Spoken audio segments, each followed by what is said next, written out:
My husband's ex-wife accidentally showed up at our vacation resort. What a coincidence, she exclaimed. That night, I found their meeting schedule hidden in his wallet. At breakfast, I announced I'd upgraded my vacation by checking into a different resort and filing for divorce. I need an aspirin. The words slipped from my lips before I could stop them, but Charles didn't stir. His breathing remained deep, and even as I slid out of our king-sized bed at the Malibu Coast Resort, the digital clock on the nightstand glowed 12:17 a.m. in harsh red numbers. I padded across the plush carpet to where his pants were draped carelessly over a chair. I'd spent 6 months planning this trip. Every excursion, every dinner reservation, every sunset walk along the shore calculated to reignite what had been slowly dying between us for years. The Malibu Coast Resort wasn't just exclusive. It was legendary for its privacy and luxury, a place where celebrities and billionaires disappeared to reconnect or recover. For us, it represented 15 years of marriage worth salvaging. The headache had started during dinner, right around the time she walked in. My husband's first wife. My fingers found Charles's wallet in his back pocket. I flipped it open, searching for the small pill case he sometimes carried. Instead, I found a folded piece of paper tucked behind his credit cards. I shouldn't have opened it. Some part of me already knew. 12 hours earlier, we'd been standing at the check-in desk, Charles's hand resting possessively on the small of my back as I gazed up at the soaring lobby ceiling with its magnificent chandelier that caught and fractured the California sunlight. "Mrs. and Mr. Harrington, welcome to Malibu Coast Resort," the concierge had said, her smile practiced but warm. "We've prepared the oceanfront suite as requested, with the champagne and roses." I'd squeezed Charles's hand, catching a rare genuine smile on his face. "The oceanfront suite has the best sunrise view on the property," I'd told him. "You'll actually want to wake up early for once." "For you, Eleanor," he'd said, brushing his lips against my temple, "I'd watch 1,000 sunrises." Such pretty words. I'd believed him then. Our suite had exceeded even my meticulously researched expectations. Floor-to-ceiling windows revealed the Pacific stretching to the horizon, waves crashing against the private strip of beach below. A bottle of Dom Perignon chilled in an ice bucket beside a platter of chocolate-covered strawberries. "This is perfect," Charles had whispered, wrapping his arms around me from behind as we stood on the balcony. "You've thought of everything." I'd leaned back against him, savoring the moment. "Happy anniversary. Here's to 15 more years." The welcome dinner had been in the resort's signature restaurant. Candlelit tables spaced for privacy, the soft murmur of conversation beneath classical music, and windows that framed the sunset like living art. I'd worn the midnight blue dress Charles had always loved, my hair swept up to expose my neck. He'd been attentive, charming, the man I'd fallen in love with years ago. Until she walked in. Rebecca had aged well, her blonde hair now expertly highlighted, her figure as slim as when they'd been married. She'd spotted us immediately, her surprise so perfectly calibrated it might have been rehearsed. "Charles? Eleanor? What an incredible coincidence." She'd approached our table, champagne glass in hand, wearing a dress that whispered money and a smile that didn't quite reach her eyes. I'd watched Charles's face carefully. The momentary flicker in his eyes before his features arranged themselves into appropriate surprise told me everything. "Rebecca," he'd said, standing too quickly. "What are you doing here?" "Just a little getaway," she'd replied, her gaze flickering to me before returning to my husband. "I had no idea you two would be here. What a small world." A practiced lie delivered with perfect timing. I'd felt it in my bones. "It's our anniversary," I'd said, reaching for Charles's hand across the table. 15 years. "Congratulations." Her smile had tightened. Charles always did have excellent taste. The conversation that followed was a masterclass in subtext. Every question seemingly innocent, every answer carefully constructed. Charles had explained it was a random booking when I'd questioned him later in our suite, his dismissal so casual it was clearly rehearsed. "You're imagining things, Ellie," he'd said. "We've been divorced for 17 years. You think I plan to run into her here?" Now, standing in our darkened suite with his wallet in my hands, I unfolded the paper I'd found. It was a handwritten schedule. Dates, times, locations. The Marina, 10 a.m. tomorrow. The Hidden Cove, 2 p.m. Thursday. The North Trail, early morning Saturday. My stomach twisted as I matched the schedule against our carefully planned anniversary itinerary. Every time I'd planned a spa treatment for myself, he had a meetup scheduled with her. The cooking class I'd thought would be romantic? He'd claimed a sudden interest in golf. At exactly the time he was meant to meet Rebecca at the resort's garden. I sank onto the chair, still clutching the damning evidence. My mind raced back through the past 6 months. Charles's sudden business trips, the mysterious withdrawals from our joint account that he'd explained away as investments, his renewed interest in our anniversary when I'd suggested we might skip it this year. The entire vacation was a sham. Not our second honeymoon, but a carefully orchestrated opportunity for him to see her while I was distracted by massages and meditation classes I'd booked for myself. I glanced at my sleeping husband, his face relaxed in slumber, untroubled by the betrayal he'd orchestrated. 15 years of marriage reduced to an elaborate cover story for his infidelity. With trembling fingers, I snapped a photo of the schedule with my phone before carefully refolding the paper and returning it exactly as I'd found it. I placed the wallet back in his pants pocket and moved silently to the bathroom, closing the door before turning on the light. I stared at my reflection. The woman who had spent months planning the perfect anniversary trip, who had believed her marriage worth saving. Behind me, through the open bathroom door, I could see our king-sized bed, the rumpled sheets, and the man who had shattered everything with a single piece of paper. Tomorrow I would smile and kiss him good morning. I would pretend excitement about my spa appointment while he played golf. I would begin making plans of my own. Paradise had been interrupted, but Charles wouldn't know that. Not yet. Sleep became impossible. I lay beside Charles for 2 more hours, listening to his peaceful breathing while my mind raced through 15 years of memories, searching for signs I might have missed. At 3 a.m. I slipped out of bed again, this time with purpose rather than for aspirin.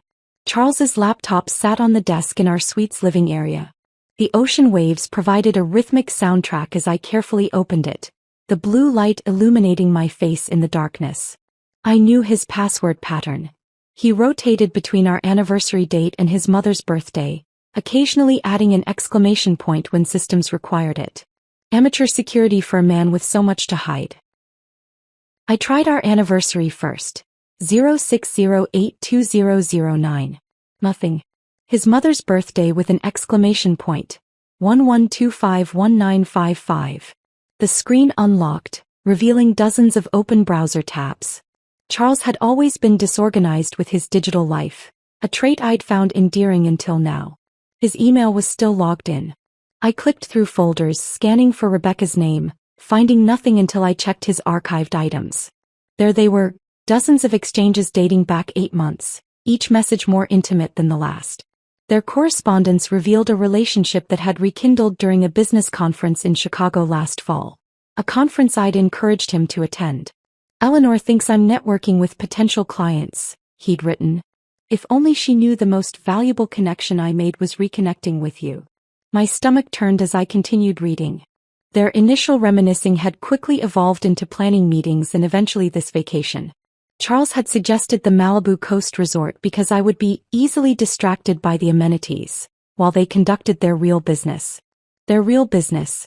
The emails referenced a venture called Horizon Partners, with increasingly specific financial discussions. I opened a new browser tab and searched Charles's bookmarks for banking information. He hadn't bothered hiding his password manager, another sign of his complacency in our marriage. 3 clicks later, I was staring at an account I'd never seen before. A joint business account for Horizon Partners LC, with Charles Harrington and Rebecca Westfield as signatories. The balance, $387,000. My hand flew to my mouth to stifle a gasp. I recognized those funds. They were from our retirement portfolio. 6 months of strategic reallocations he'd mentioned casually over dinner. "Just moving some investments around for better returns," he'd said. "Nothing to worry about, financial stuff is boring anyway." The memory of that conversation burned now. I'd been preparing quarterly tax documents for my volunteer work with a local nonprofit, work that utilized my accounting background, when he'd made that comment. I'd almost asked for details but stopped when he'd added, "Trust me to handle this, Ellie. You've got enough on your plate." Another memory surfaced. Charles questioning my donation to my sister's medical fundraiser last year. "Are you sure we can afford $5,000 right now?"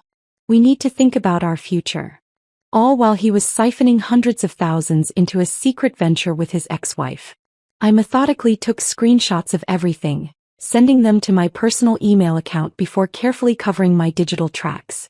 A forgotten skill from my accounting days returned. The ability to examine financial statements and reconstruct narratives from numbers. The transfers had begun small but grew larger and more frequent, accelerating over the past 3 months. The most recent transfer had been just 2 days before our trip. $50,000 moved from our joint investment account to Horizon Partners. I followed the money trail backwards, noting how Charles had questioned my modest clothing purchases last month while simultaneously transferring $75,000 to the account he shared with Rebecca. As dawn approached, I closed the laptop exactly as I'd found it and returned to bed, lying motionless beside the stranger I'd married. I watched the promised sunrise alone, its beauty lost on me as I planned my next moves. When Charles finally stirred around 8, I was already showered and dressed in the floral sundress he'd complimented yesterday. I'd applied makeup carefully to hide my sleepless night. "Morning, beautiful," he murmured, reaching for me.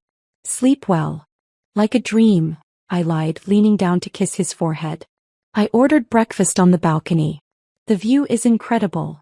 While he showered, I made 2 crucial calls from the balcony. First to our family lawyer Martin back in Boston, keeping my voice low and steady as I explained the situation. Martin had handled my family's legal matters for decades. Charles had always found him unnecessarily cautious, and had pushed for his college roommate to handle our affairs instead. Now I understood why.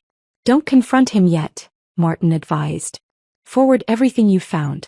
I'll file emergency financial orders this morning to freeze the major accounts." My second call was to my personal banker, Angela, who managed the modest inheritance my grandmother had left me. Charles had repeatedly suggested we consolidate those funds into our joint investments for simplicity, but my grandmother's words had stopped me. "Always keep something that's just yours, Eleanor. Not because you don't trust, but because you must always be able to stand on your own." Angela answered immediately despite the early hour. "I'm putting a security hold on your personal accounts," she said after hearing my abbreviated explanation. "He shouldn't have access, but let's be certain." Between calls, I photographed the paper schedule I'd found in Charles's wallet, along with other documents in his briefcase. Incorporation papers for Horizon Partners that listed both Charles and Rebecca as founding partners. Charles emerged from the bathroom, hair damp and smile bright, completely unaware that I'd discovered his betrayal. He joined me for breakfast, chatting about his golf game scheduled for later. "You don't mind, do you, sweetheart? I know we're supposed to be spending time together, but you'll be at your massage anyway." I smiled and reached for his hand across the table. "Of course not. We have 2 whole weeks here. Plenty of time together." What I didn't say, I now knew exactly where he was going and who he would be meeting. What I didn't show, the devastating knowledge that our 15 years together had culminated in not just emotional betrayal but financial deception that threatened to destroy the life we'd built. As Charles kissed me goodbye an hour later, promising to meet me for a late lunch, I watched him walk away with the confident stride of a man who believed himself clever beyond discovery. He had no idea that while he conducted his business meeting with Rebecca by the marina, I would be setting in motion the collapse of their carefully constructed house of cards. I watched Charles disappear down the winding path toward the marina, waiting until he was completely out of sight before I allowed my carefully constructed smile to fade. The ocean breeze carried the scent of salt and betrayal as I gathered my composure and prepared for what would be the performance of a lifetime. The beachside restaurant was already filling with the resort's well-heeled guests when I arrived for our scheduled late lunch.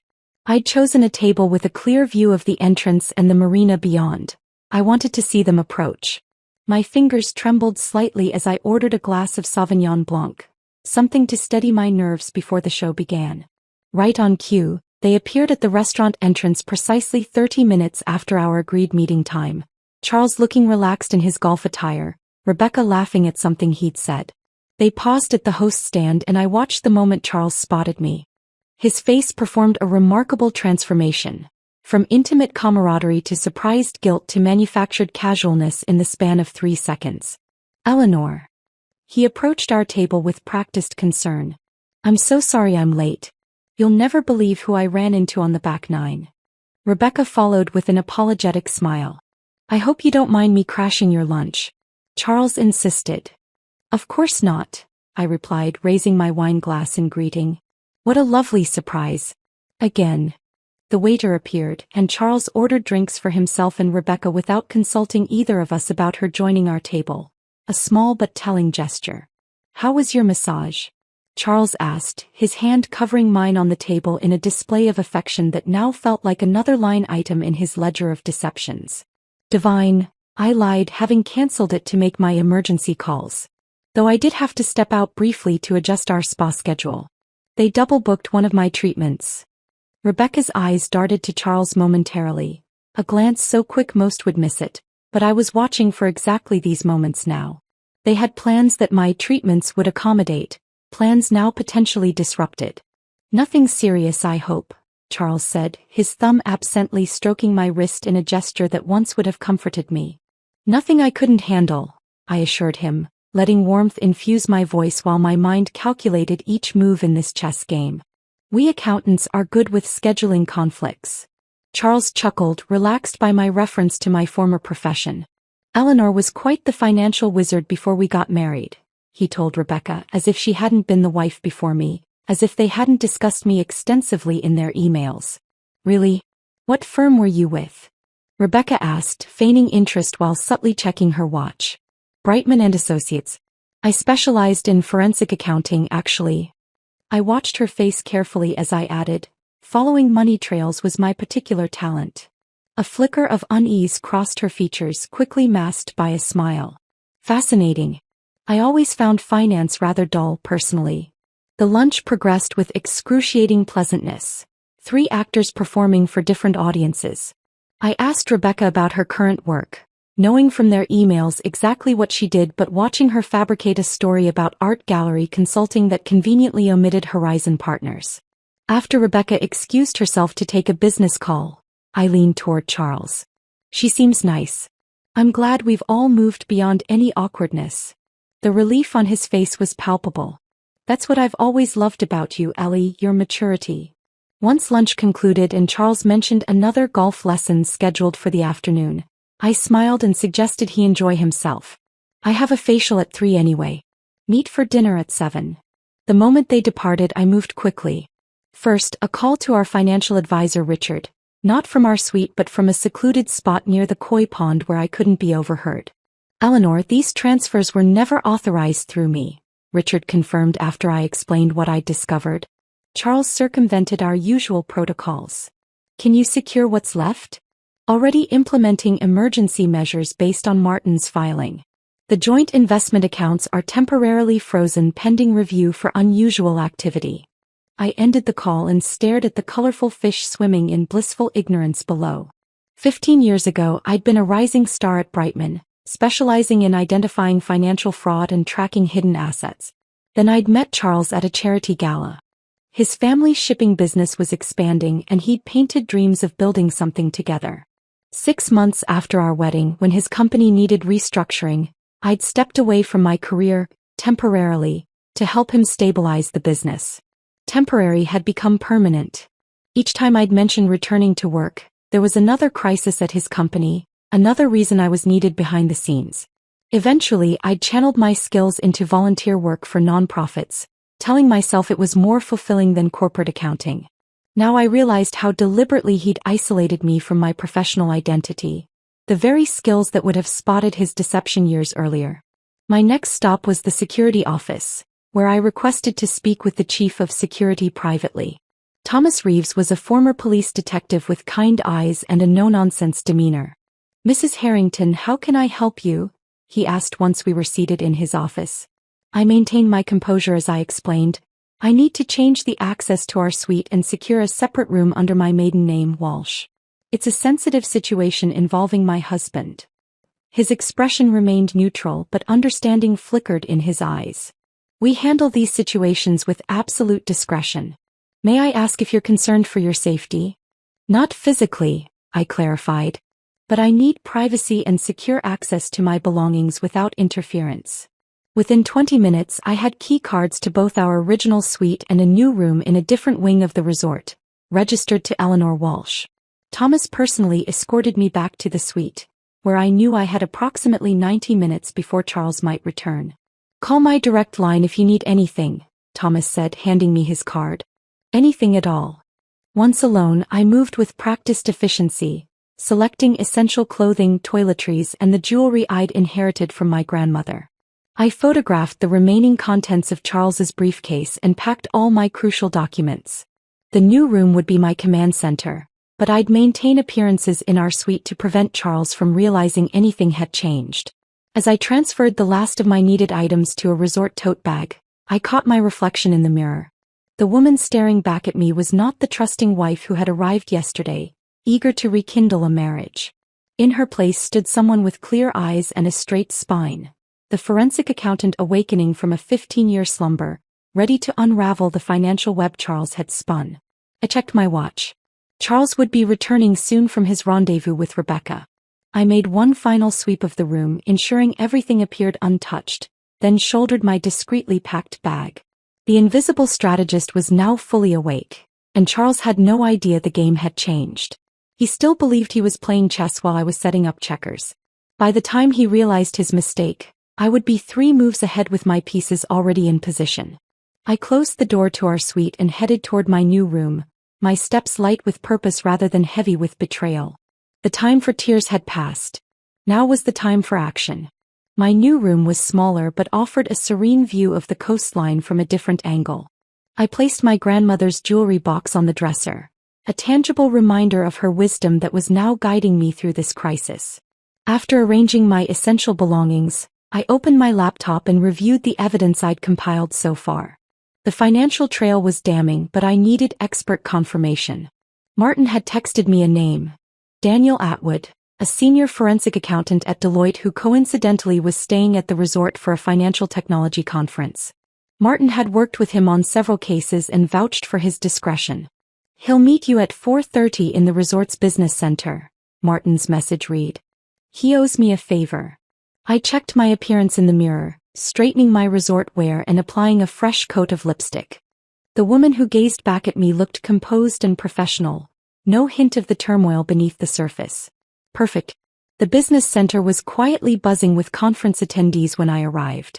Daniel Atwood was immediately recognizable, mid-50s, silver-haired, with reading glasses perched on his nose as he reviewed documents at a corner table.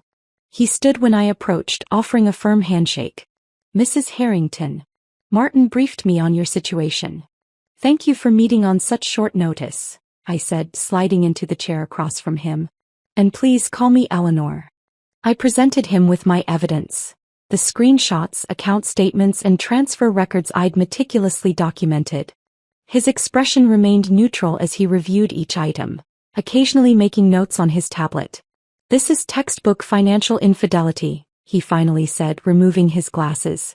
"The systematic transfer pattern, the shell company structure, the timing of withdrawals to avoid triggering automatic alerts. Your husband knew exactly what he was doing." "And Rebecca? Based on the incorporation documents, she's not just a participant but an architect. This level of financial engineering suggests premeditation extending back at least a year." He tapped one of the documents.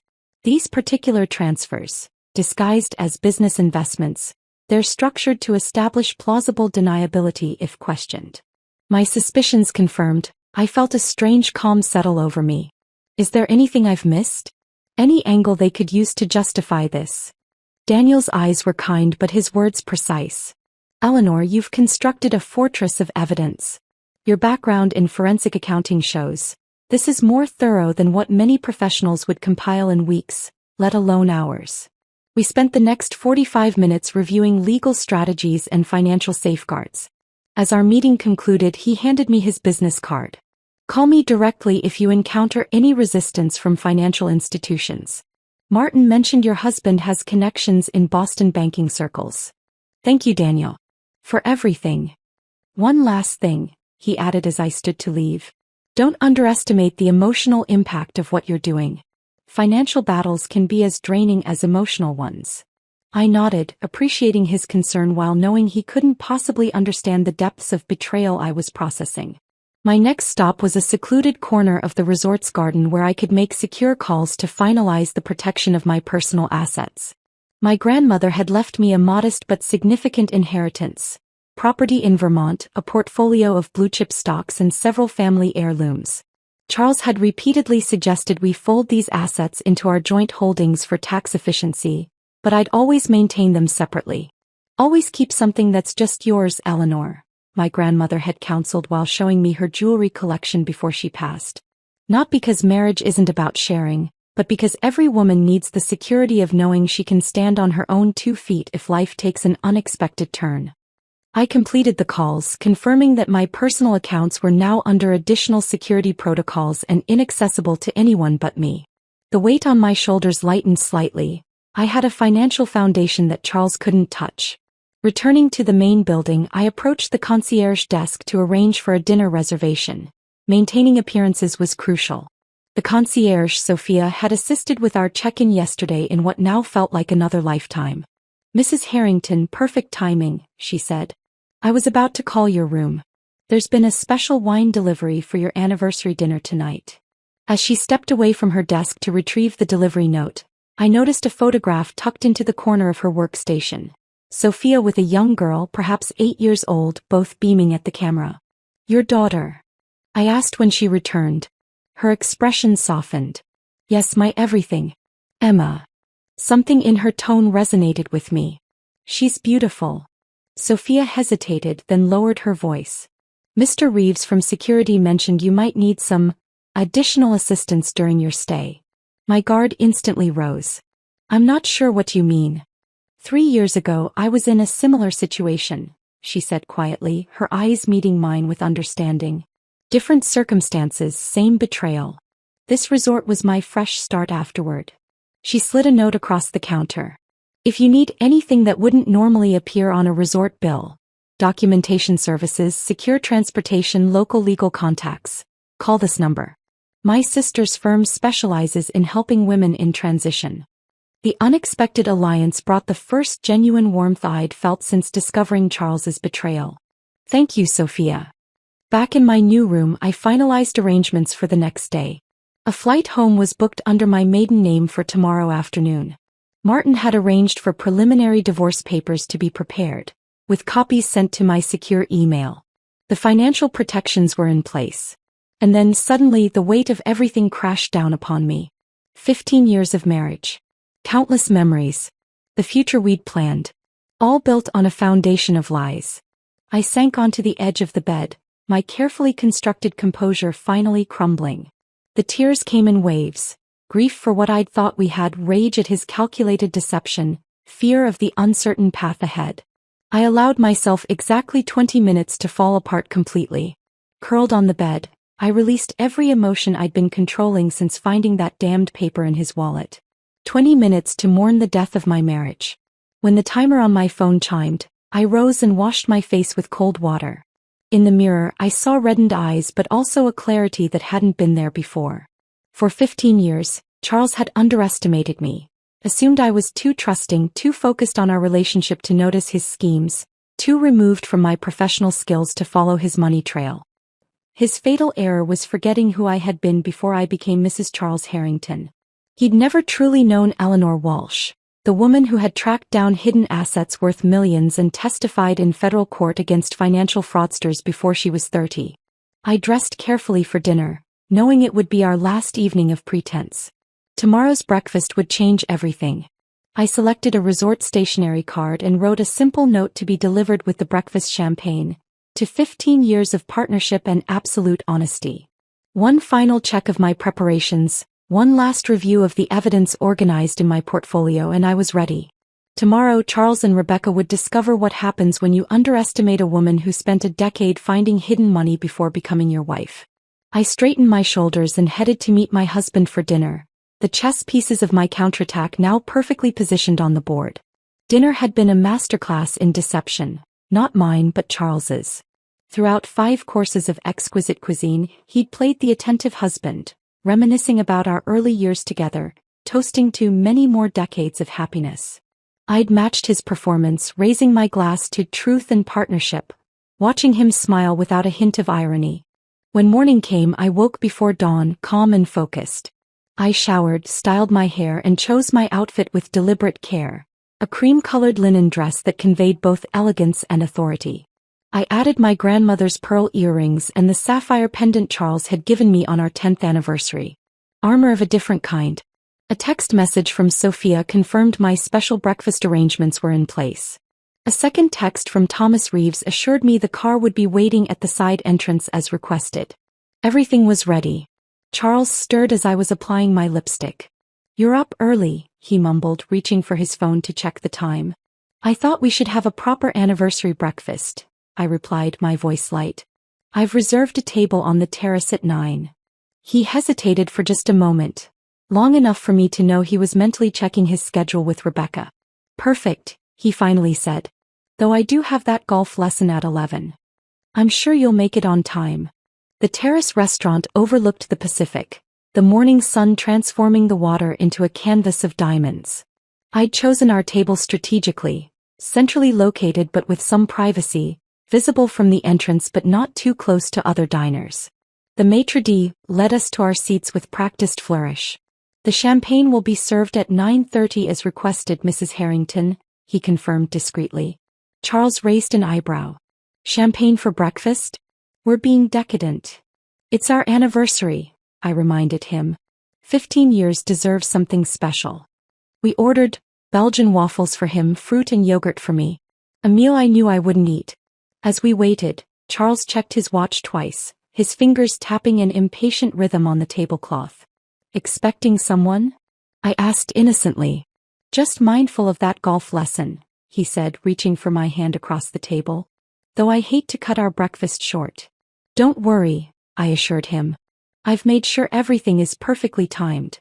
At precisely 9:28, I excused myself to freshen up, positioning myself near the terrace entrance with a clear view of both our table and the path from the resort. Right on schedule, Rebecca appeared, wearing a sundress and an expression of mild confusion. I intercepted her before she could be seated elsewhere. "Rebecca, what perfect timing," I called out, approaching her with a warm smile. "Charles and I were just having our anniversary breakfast. You must join us." Her eyes widened slightly. "Oh, I wouldn't want to intrude on your celebration." "Nonsense," I insisted, taking her arm gently but firmly.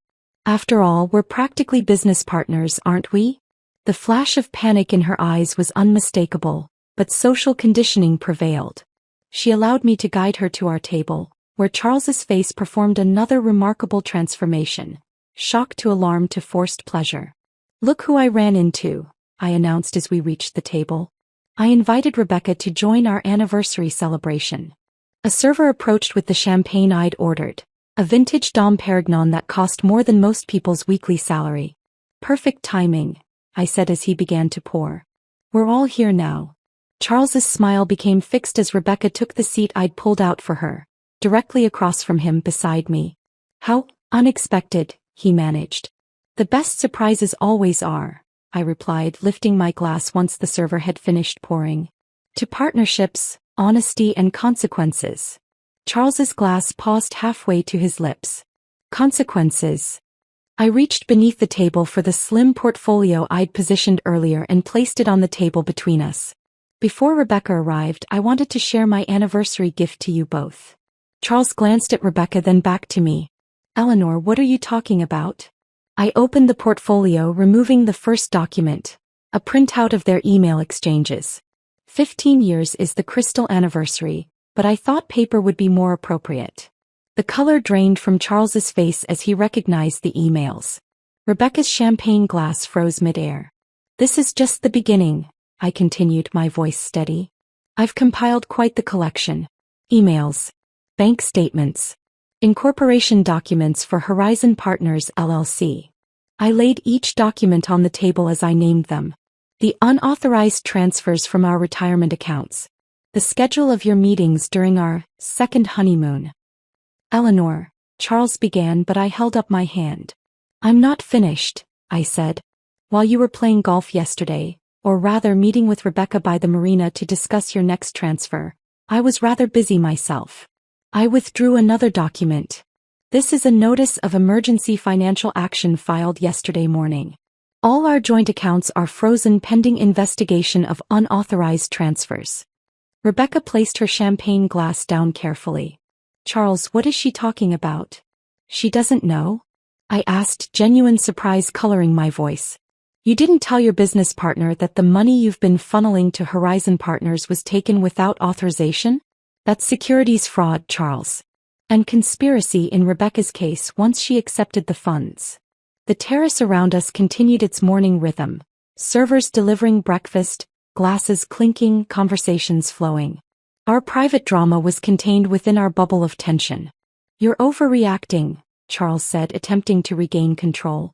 These were legitimate business investments. Which is why you hid them. Created false documentation? Lied about your meetings. I shook my head. The forensic accountant who reviewed your transactions yesterday disagrees. Rebecca's composure cracked. You spoke to an accountant? Charles, you said these funds were clean. They were personal investments, Charles insisted, his voice rising slightly before he caught himself, glancing around at nearby tables. Eleanor, this isn't the place. I disagree. This is exactly the place. I removed the final document, the divorce petition Martin had prepared. Our marriage ends exactly where you chose to destroy it. In public with an audience through calculated deception. Charles reached for the papers, but I slid them back into my portfolio. Your copy will be formally served next week. I've authorized Martin to cooperate with the Financial Crimes Division if necessary. You wouldn't, Charles whispered, his face ashen. 15 years. 15 years I devoted to our partnership while you planned your exit strategy. I stood, gathering my portfolio. I've already moved my inheritance and personal assets beyond your reach. The joint accounts are frozen. Horizon Partners' assets will be next once the fraud investigation begins. Rebecca pushed back from the table. I had no idea the money wasn't properly transferred. He told me. Save it for the deposition, I advised her. You'll need better lies than that. I glanced at my watch. Perfect timing. My car is waiting. I have a flight to catch. You're leaving. Charles stood, panic finally breaking through his composed facade. Eleanor, we need to discuss this rationally. Whatever you think you've found. I found exactly what you hid, Charles. Every dollar. Every lie. Every plan you made to abandon our marriage while keeping me in the dark. I closed my portfolio with finality. You always said I was too trusting. That financial matters were boring to me. You forgot that before I was your wife, I was the accountant who testified against the Brenner investment scheme. I gestured to the waiter. Please add the breakfast to Mr. Harrington's room charge. Include a generous gratuity, it's their anniversary after all. Charles grabbed my arm as I turned to leave.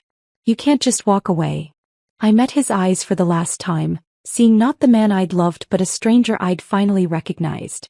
I'm not walking away, Charles. I'm walking forward, something I should have done years ago. I gently removed his hand from my arm and left them sitting there, champagne untouched, evidence scattered between them like the ruins of their schemes. My steps were steady as I crossed the terrace, nodding politely to other guests enjoying their breakfasts, oblivious to the destruction I'd left behind me. Thomas Reeves waited by the side entrance with a discreet nod. Your car is ready, Ms. Walsh. The use of my maiden name felt like reclaiming a part of myself long forgotten. Thank you, Thomas. As the car pulled away from the Malibu Coast Resort, I didn't look back. Ahead lay uncertainty, legal battles, and the painful process of rebuilding. But I was no longer the woman who had arrived 2 days ago, eager to save a marriage built on lies. That woman was gone. In her place sat Eleanor Walsh, free of illusions and fully awake to her own power. Breakfast, like revenge, was best served cold.